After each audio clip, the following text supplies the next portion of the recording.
الاخوان المسلمين ماضيين من صناديق شهر الساعه 5. تخيلوا التزوير، محمد طسم بيزور عليهم عاشور. يبقى الاخوان وعاشور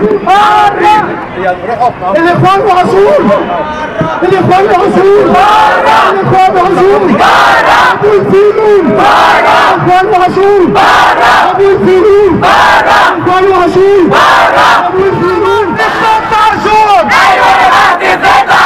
يسكت يسكت حكم عاشور، يسكت يسكت حكم عاشور. باطل باطل باطل باطل عاشور باطل. مجلس اخوان نكمل. الاستاذ سامح عاشور ده استدعى 800 استماره وجاي يعلن اعلان وقال لي الاستمارات دي بايظه عشان وعشان و800 استماره منها عشان مش فاضي عليها عضو المجلس. جبت الكلام ده منين يا استاذ سامح؟